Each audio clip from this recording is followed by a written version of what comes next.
Voilà, donc je vous propose ce soir de pouvoir considérer l'Église, donc que vous connaissez, l'Église catholique, comme le sacrement du salut.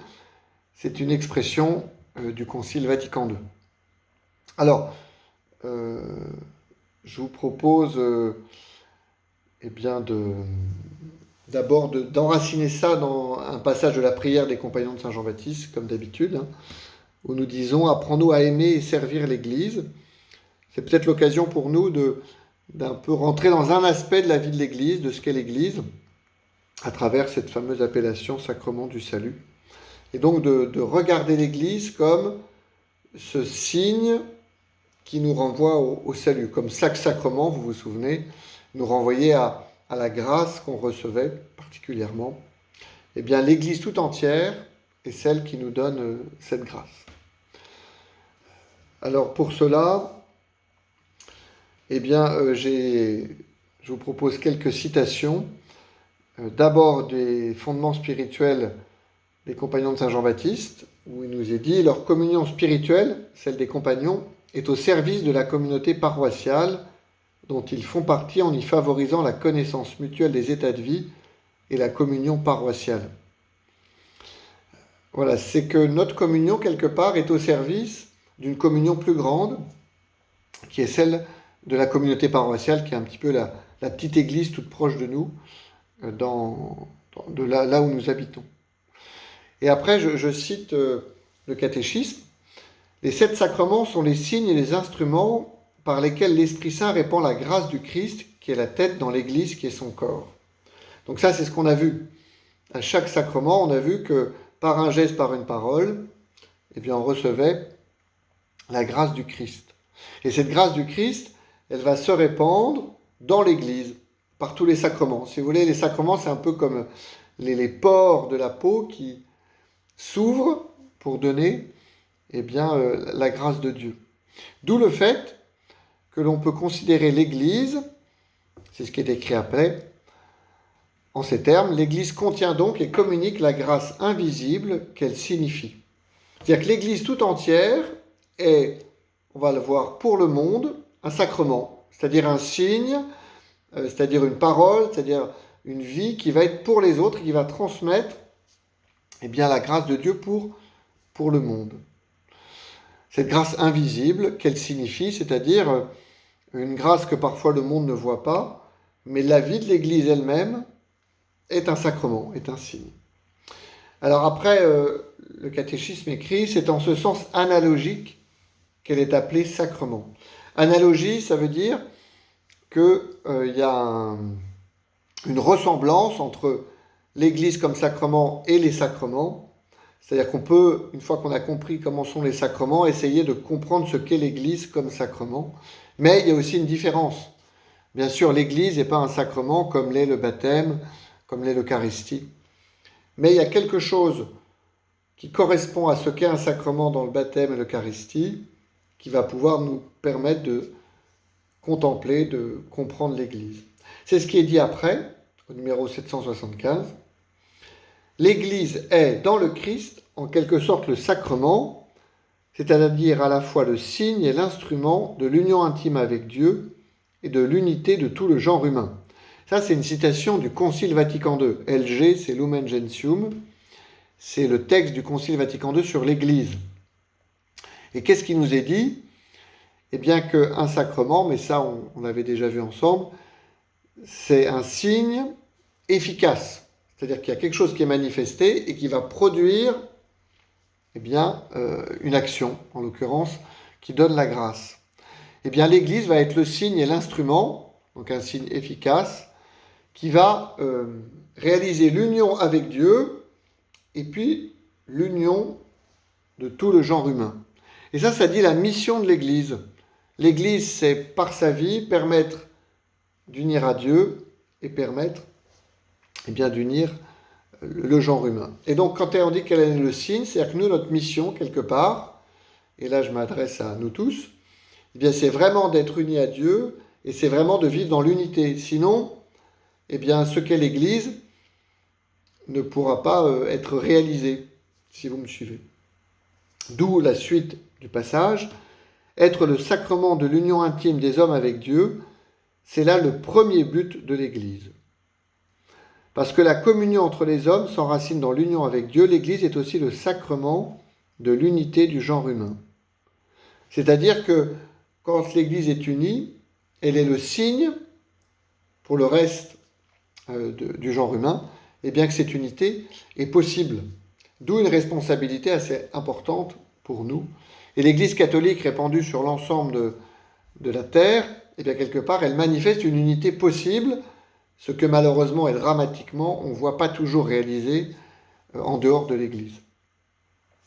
En elle, cette unité est déjà commencée, puisqu'elle rassemble des hommes de toutes nations, races, peuples et langues, c'est ce que je viens de dire.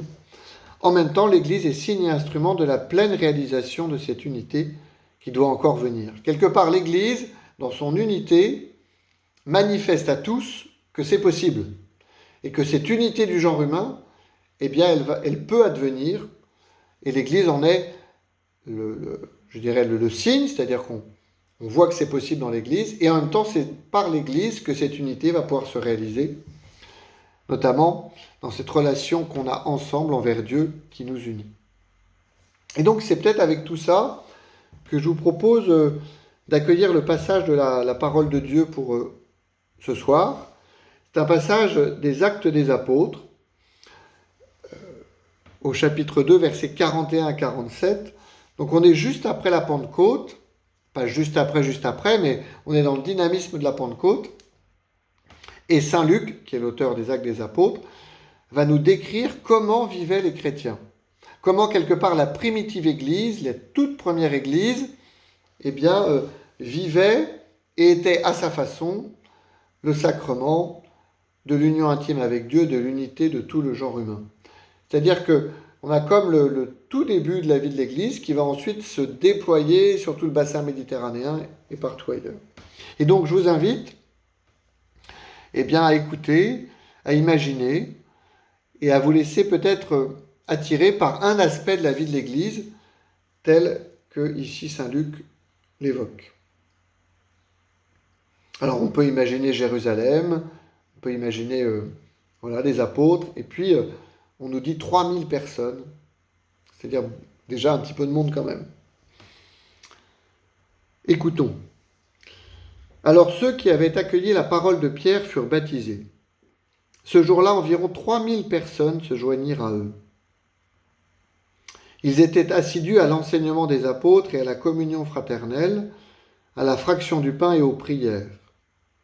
La crainte de Dieu était dans tous les cœurs à la vue des nombreux prodiges et signes accomplis par les apôtres. Tous les croyants vivaient ensemble et ils avaient tout en commun. Ils vendaient leurs biens et leurs possessions et ils en partageaient le produit entre tous en fonction des besoins de chacun. Chaque jour, d'un même cœur, ils fréquentaient assidûment le temple, ils rompaient le pain dans les maisons, ils prenaient leur repas avec allégresse et simplicité de cœur, ils louaient Dieu et avaient la faveur du peuple tout entier. Chaque jour, le Seigneur leur adjoignait ceux qui allaient être sauvés. Voilà, comme d'habitude, il y a peut-être un passage ou un mot qui a pu vous attirer ou vous choquer. Le Seigneur attire de plusieurs façons. Voilà, la grâce particulière à demander, peut-être dans le temps qui vient, c'est la communion avec Dieu et les hommes, qui est le propre de la vie de l'Église. Je me répète, la vie de l'Église nous permet d'entrer en communion avec Dieu et d'entrer en communion avec ceux qui sont dans l'Église déjà, ceux qui sont baptisés. Alors j'attire votre attention sur quelques aspects de cette vie de l'Église primitive, qui peuvent peut-être être un appel pour nous. D'abord, l'enseignement des apôtres. L'enseignement des apôtres, qu'est-ce que c'est ? Eh bien, ça va être les lettres, alors non pas de Paul ici, mais ça va être l'évangile selon saint Matthieu, les débuts de l'évangile selon saint Jean, c'est-à-dire tout ce qu'aujourd'hui est ramassé pour nous dans ce qu'on appelle le Nouveau Testament. Et donc l'Église est rassemblée chaque dimanche pour écouter la parole de Dieu et ainsi l'accueillir intimement pour réaliser son unité. Ça, nous le vivons particulièrement à l'Eucharistie, on l'a déjà vu ensemble. Eh bien, lorsqu'on va à la messe, lorsqu'on ouvre la Bible, quelque part, cette Bible, cette parole de Dieu vient en nous et elle vient aussi dans nos frères et elle nous unifie. Ça, c'est la vie de l'Église. Nous avons en commun eh bien, cette parole qui nous est donnée. Et c'est peut-être une question pour nous, comment la parole de Dieu est notre communion. Alors en couple, pas forcément pour vous, en colloque, je ne sais pas, en famille, en paroisse, comment eh bien, nous prenons au sérieux que la parole de Dieu peut nous unifier. Ensuite, je me suis attardé sur la fraction du pain. La fraction du pain, c'est ce geste que le prêtre fait à la messe lorsqu'il fractionne l'hostie pendant l'agneau de Dieu. J'écris, la communion eucharistique est la communion avec Dieu et avec les hommes réalisée en acte. Lorsque nous communions à la messe, nous communions à Dieu et nous communions à tous nos frères. Quelque part, l'Église est particulièrement manifestée au moment de la communion. Et peut-être, je l'écris, comment je veille à ne pas mettre de côté l'aspect communion avec les hommes dans cet acte liturgique qui constitue l'Église. Quand on va communier, souvent c'est un acte très personnel. Mais on n'y va pas tout seul, on y va en procession. Et donc peut-être de se dire qu'il y a là quelque chose que j'ai à intégrer, j'allais dire dans mon cœur, je communie à Dieu et je vais communier à tous. Le cardinal de Lubac, qui a été expert au Concile Vatican II, avait cet adage, l'Eucharistie fait l'Église et l'Église fait l'Eucharistie. C'est-à-dire que dans l'Eucharistie, l'Église se constitue, et puis c'est l'Église constituée qui célèbre l'Eucharistie. Donc il y a comme un cercle vertueux. Et donc c'est peut-être pour nous un appel à se dire, tiens, comment je vis pleinement cette double communion avec Dieu et les hommes. Ensuite, ils ont partagé le produit entre tous en fonction des besoins de chacun. La vie de charité est un signe de la communion avec Dieu. Lorsqu'on est uni à Dieu, eh bien, on va être en capacité de pouvoir vivre cette charité avec les autres. Quand j'aime mon prochain, je peux vivre une certaine union active avec Dieu en l'aimant comme lui aime. Ça, c'est quelque chose d'un peu particulier. Souvent, on voit l'union à Dieu d'abord dans la prière personnelle, un peu dans l'oraison, dans le temps de silence. Mais en fait, on peut s'unir à Dieu quand on aime comme lui. Et quand on aime comme lui, ben les autres qui l'aiment. Et cela, eh bien, c'est ce qu'on peut appeler l'union active. Lorsque j'aime comme Dieu aime, eh bien, je suis uni à Dieu. Ai-je conscience de cela? De ce que cela signifie pour les autres? Ça peut être une bonne question, ça. Est-ce que je mesure bien que lorsque j'aime les autres, d'un amour de charité, eh bien, je m'unis à Dieu? Et ça, c'est la vie de l'Église. Le secours catholique, les conférences Saint-Vincent de Paul, même la bonne action quotidienne, dans le cadre du scoutisme, ben, tout cela, c'est la vie de l'Église. Et en cela, elle est sacrement de l'unité avec Dieu et du genre humain. Enfin, il louait Dieu. Par le chant, nous sommes unifiés les uns aux autres. C'est le sens des chants liturgiques à la messe, et je pense notamment au chant d'entrée. Et comment le chant est louange? Quand le chant est louange, c'est-à-dire adressé à Dieu, la louange devient communion spirituelle avec Dieu et donc avec les hommes. Quelque part, quand je dis louange, je ne réduis pas ça uniquement aux veillées charismatiques, j'allais dire, c'est tout chant, le chant des moines, à Solesmes, qui est une louange grégorienne, on va dire, et bien là aussi, nous unifie les cœurs en nous unifiant à Dieu. Quand je chante, ai-je le souci de la communion avec les autres? Souvent oui, parce que sinon, c'est la cacophonie. Mais vous voyez ce que je voulais vous dire à travers ce passage, c'est comment, eh bien, dans la vie de l'Église, nous nous unissons à Dieu et nous nous unissons les uns aux autres. Ici, particulièrement dans l'Eucharistie, c'est vrai, mais pas que. La louange et puis l'attention aux autres. Et donc, ce que je vous propose, pour les jours qui viennent, peut-être avant les vacances, c'est de choisir un aspect de la communion avec Dieu et avec les hommes que je peux vivre dans l'Église pour manifester cette communion de façon consciente.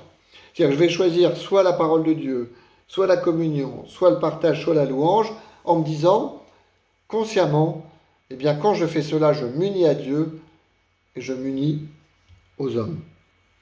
Consciemment, par ces moyens, je réalise l'Église comme sacrement de l'union intime avec Dieu et de l'unité de tout le genre humain. Si vous voulez, l'idée peut-être, c'est d'avoir vraiment cette conscience, eh bien, qu'étant membre de l'Église, je peux manifester à tous l'union à Dieu et l'union du genre humain. Et le soir ou le matin, quand vous faites mémoire des 24 heures passées, de se souvenir de ce moyen choisi et de prier pour l'unité de l'Église et pour l'union des hommes avec Dieu. Peut-être d'avoir cette assistance particulière à cette prière. Voilà ce que je voulais vous partager.